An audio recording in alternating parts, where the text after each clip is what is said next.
Paytm বন্ধ হয়ে গেছে বা পেটিএম বন্ধ হয়ে যাবে বা পেটিএম আর থাকবে না, এমন ধরনের খবর হয়তো আপনার বিভিন্ন টিভি নিউজ চ্যানেলে শুনে থাকবেন।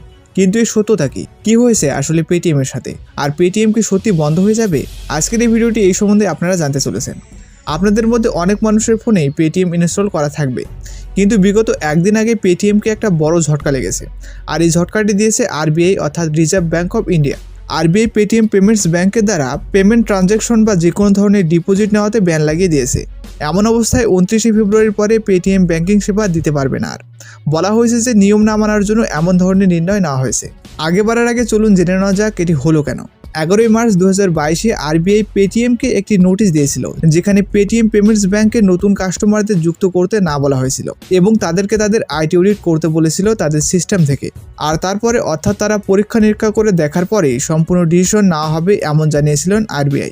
আর যেহেতু পেটিএম পেমেন্ট ব্যাংকিংও রয়েছে এবং পেমেন্ট গেটওয়েও রয়েছে, এই জন্য তাদের আরবিআই নিয়ম মানতে হবে। এরপর আরবিআইয়ের বলাতে পেটিএমের অডিট সম্পূর্ণ হওয়ার পরে সেই রিপোর্টটি গিয়েছিল আরবিআইয়ের কাছে। আর আরবিআই ওই অডিট রিপোর্টটিতে কাল একটি সমস্যা নোটিশ করতে পারে। সেই রিপোর্টটিতে তারা মেনশন করে যে তারা বলে যে পেটিএমের যে পেমেন্ট ব্যাংক রয়েছে সেটিতে অনেকগুলো ত্রুটি দিয়ে ভরে রয়েছে।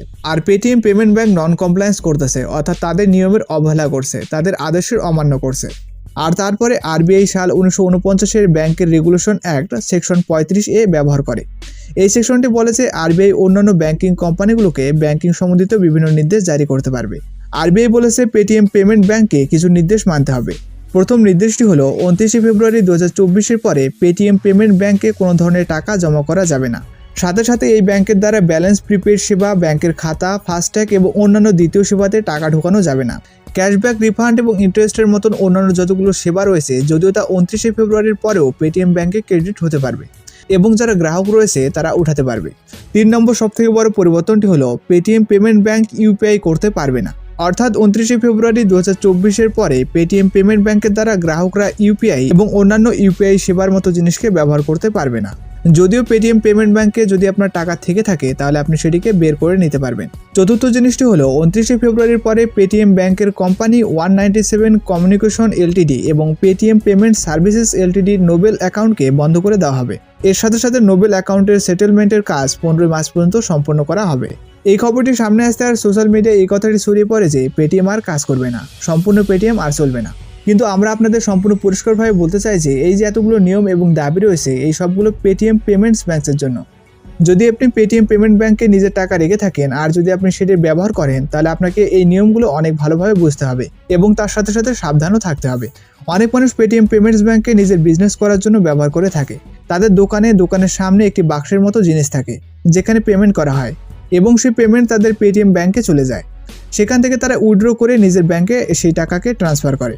ওইসব মানুষরা যারা এমন করে, তাহলে তাদেরকে এই নিয়মটি ভালোভাবে বুঝতে হবে যে 29শে ফেব্রুয়ারি ডেডলাইন রয়েছে।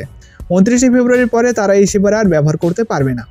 সাথে সাথে আপনারা যদি পেটিএম এর ব্যবহার করেন, নর্মাল পেটিএম অ্যাপসের ব্যবহার করেন কাউকে টাকা দেওয়ার জন্য, নিজের খাতা থেকে নয়, নিজের খাতাকে অন্য কোনো ব্যাংকের খাতার সাথে লিঙ্ক করে রেখেছেন, এমন অবস্থায় যদি আপনি কাউকে টাকা দেওয়ার জন্য পেটিএম ব্যবহার করেন, তাহলে এর সুবিধা এখন পর্যন্ত চালু থাকবে। আর এই সম্বন্ধে আপনাদের এখন কোনো কিছু ভাবতে হবে না, কারণ এই সব কিছু নিয়মগুলি পেটিএম পেমেন্ট ব্যাংকের জন্য, পেটিএম গেটওয়ের জন্য নয়। তো আজকের এই ভিডিওটি এই পর্যন্ত। যদি আপনাদের এই ভিডিওটি ভালো লাগে তাহলে অবশ্যই লাইক, কমেন্ট করবেন এবং বন্ধুদের সঙ্গে শেয়ার করবেন, যাতে তারাও এই সম্বন্ধে সতর্ক হতে পারে।